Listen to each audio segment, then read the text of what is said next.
Yeah. No. Okay. What is he? He's doing good though, right? Yeah, he's doing good. He's here with me here. I live in part time here, and most of the time here in DC. That's where I work at, Okay. and I have my small business here, and all these things. Yeah. Alhamdulillah.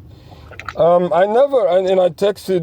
I didn't get the text for the number, your father's number, but inshallah, if you have a Okay. chance. Yeah, I'll get it. I'll Okay. get to it for So you. you were looking forward to my call, or you was looking forward to calling me? Which one? Well, both. Oh, good. One to Alhamdulillah. catch up because Okay. you're somebody that I've always respected, Mhm. and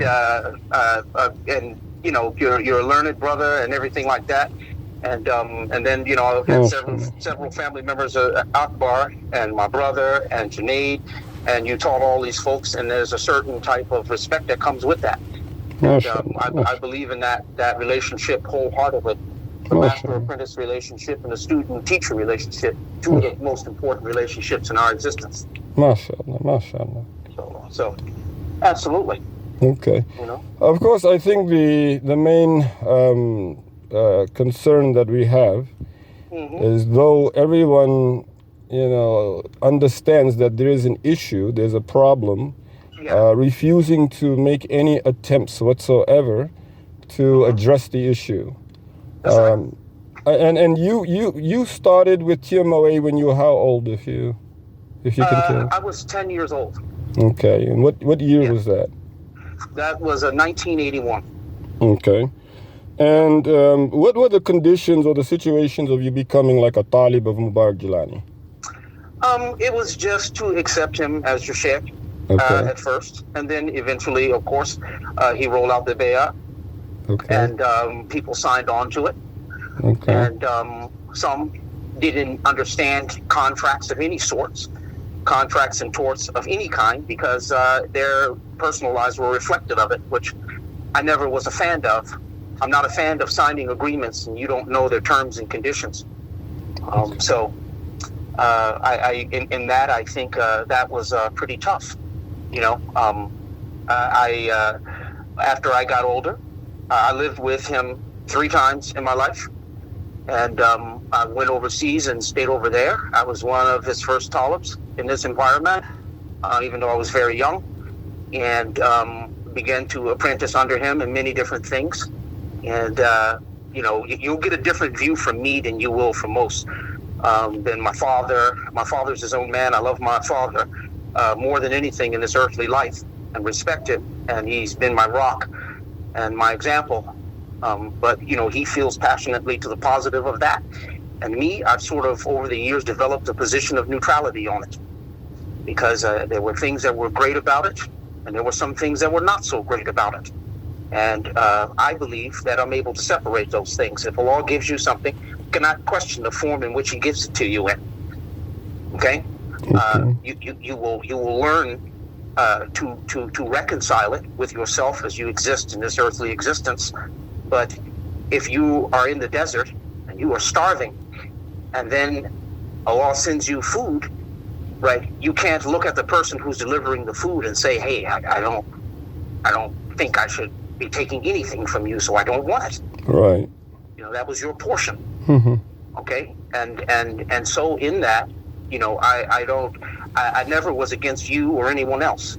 I've heard, not from your mouth, but from others, some of the things that, some of your views or different things like that was what they said.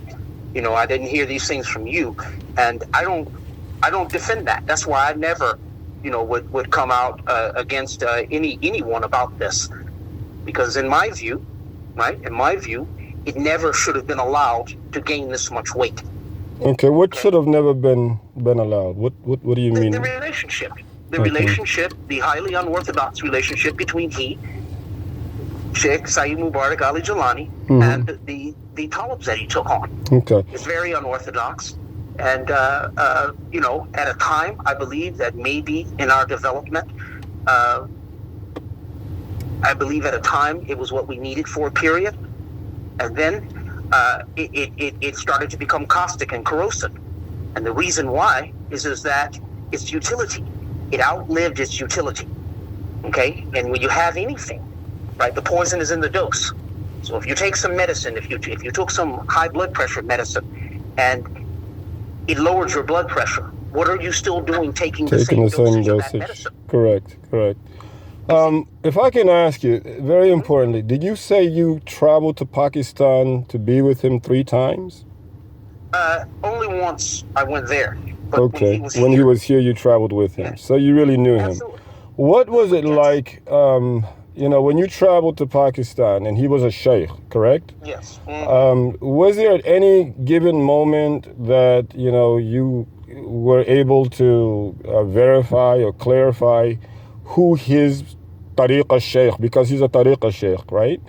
So were you ever able to verify who gave him the tariqah, the qadri tariqah authority or order to give to other people? No.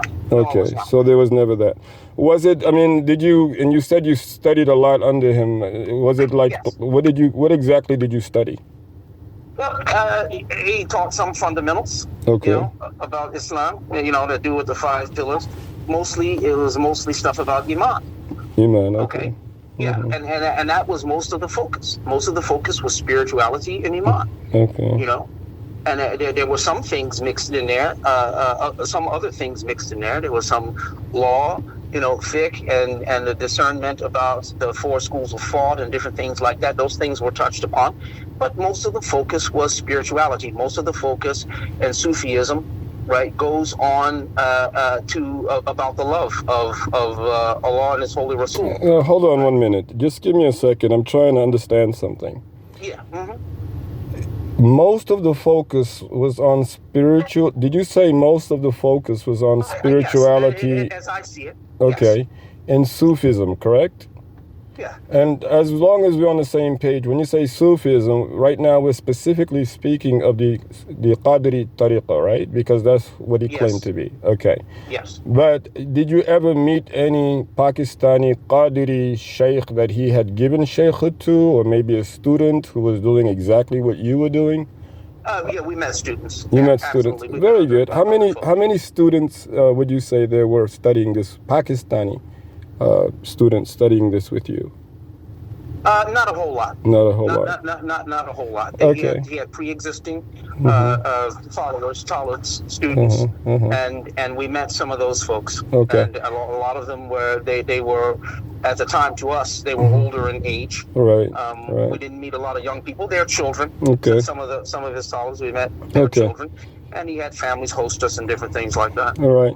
You really are bringing out the great things. You said he taught about Iman, which is a very important concept in Islam. Absolutely. There's no way we're going to say Iman is not. But while you're on this track, and obviously we're on the assertion that he actually taught basic Islam, right? Or I should say, a form of Islam, correct?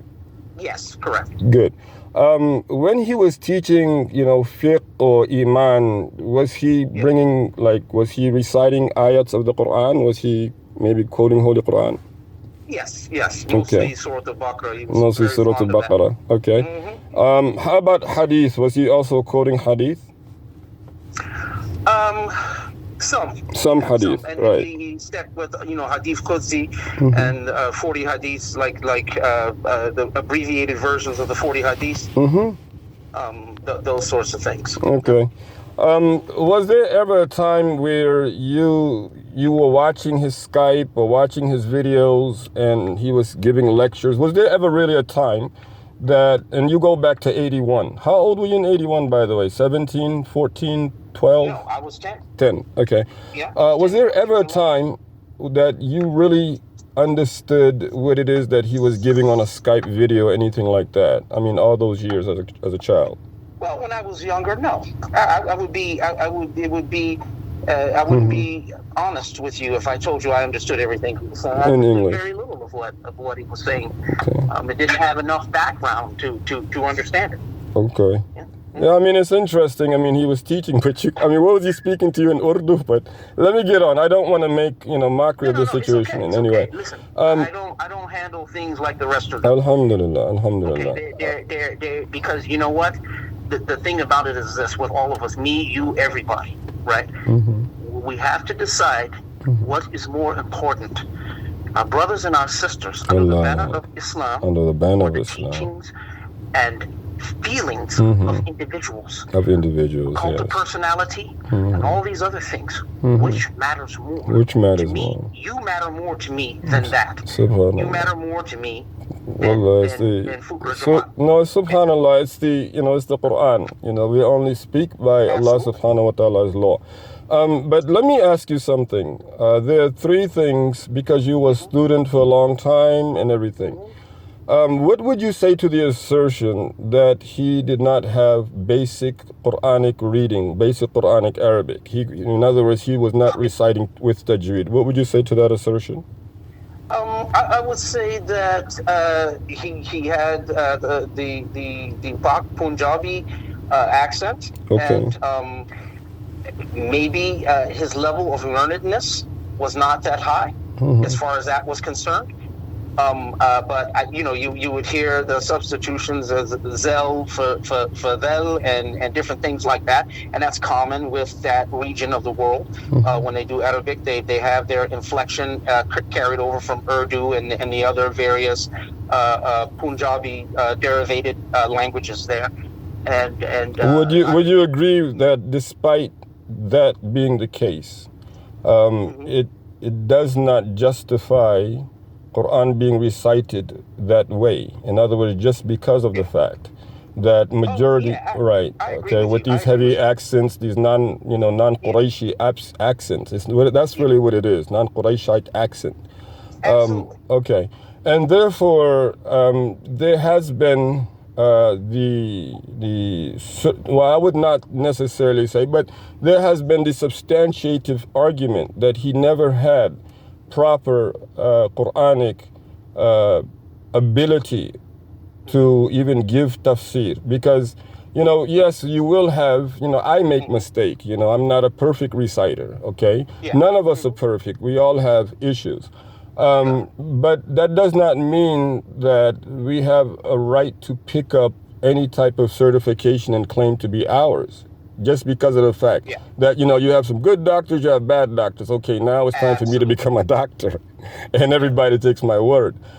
So what has been made very abundantly clear is that since he did not have the language of the basic Quran, how it was revealed, just its recitation, he was unable to actually deliver any type of sermon or abstract. Or Surah Al-Baqarah, you said he liked a lot, but that was not his. He did not have that right to do.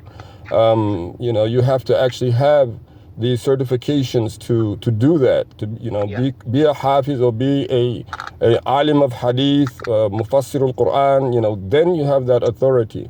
But since you did not have that and you were doing that, that means that you had added something there. You had gotten it from other sources, because the Quran explains itself. And the reason why the English portion is asked is that, again, Allah Ta'ala does not dispatch a messenger to people to deliver a message other than he can speak their language. And this brings me to a very important question. You were with Darul Islam in 1981, correct? Yes, when he came. When he came, you were with Darul Islam. And it had been such for more than 10 years at that point. Yep. It had been Darul Islam. Of course, there are stories saying that, Darul Islam were a bunch of, alcohol abusive, and that, there were a bunch of pipes, crack pipes laying around, or needles, paraphernalia, drug paraphernalia, and he came and he got everybody away from that and all into the countryside. What do you say to that assertion and crediting him to be the indigenous American Hijra savior? I say that it's partly true only, because listen, Yahya Abdul Karim, rahmatullah, he was the person that we followed from Darul Islam. There were several factions of Darul Islam, and there was an incident that happened there in the early 1970s, and it led to the split of the unified Darul Islam. And this is the history that the people in the Fuqar Jamaat like to ignore, because of the sitting administration doesn't know the history of our people. Okay, they don't know the history of our people. In order to grasp that history, we would have to go back in time to the 1950s with Elijah Muhammad and the black Muslims, okay, the Nation of Islam. A lot of our folks came out of that, or were either affected by these ideologies as they were in correctional facilities. When I grew up, right, I turned 50 years old this past March. I was born in 1972, right? When I grew up, okay, I quickly noticed that a lot of the men around me had prison records. They had been to prison, and in fact, that is where that was the vehicle for delivery of Sunni Islam to us. Okay, and so as we moved through this, yes, people did have these problems. People came out of the Nation of Islam, probably went back into the streets, went into the jails, right? And inside of the jails, they discovered Sunni Islam. They discovered the 5 pillars. They discovered the Quran, right? They discovered the Hadith. They discovered all of these things through these unconventional vehicles, okay? And as they came out, transitioned away from that, some of their problems resurfaced. You know, a lot of the folks were gang members and different things in their former lives. And Islam was the way that they reformed themselves and saved their lives. They saved themselves by getting under the protection, the umbrella of Islam and community. Okay? And so, yes, there were people who had problems. There are people who continue to have problems even when he was there. When Sheikh Jelani came, right, there were people who had problems, continue to have problems. Some reformed themselves prior to his arrival.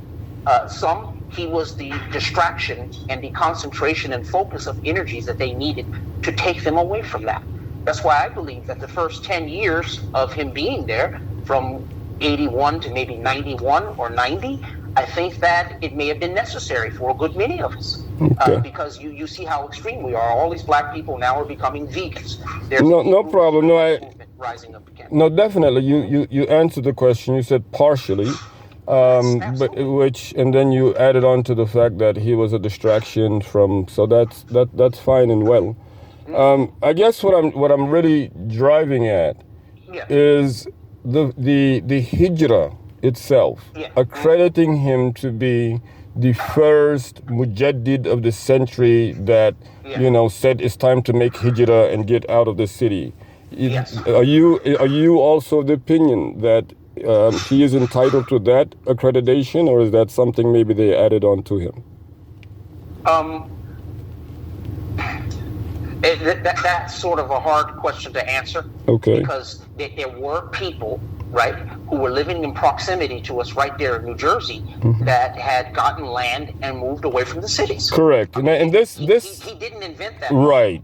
And I think yeah. So in other words, you will never accredit him to be the mujaddid of the century and taking our people into hijrah, as they actually claiming that he did, right? No, because we made hijrah before him. Right, before him. We lived in South Jersey in Atlantic City, and we moved from there to Trenton because the casinos had taken over Atlantic City, and with them, they bought all sorts of ill repute, crime, and everything else. Okay? Right. And we moved from Atlantic City to Trenton, New Jersey, and this was prior to meeting him. Prior to meeting him, correct.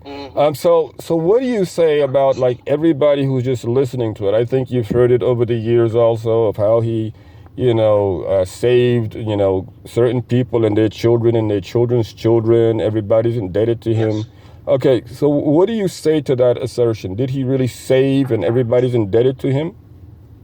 I believe that he said it. I did hear him say, well, I can tell you what I heard him say. And he said that had he not come, we would have been lost.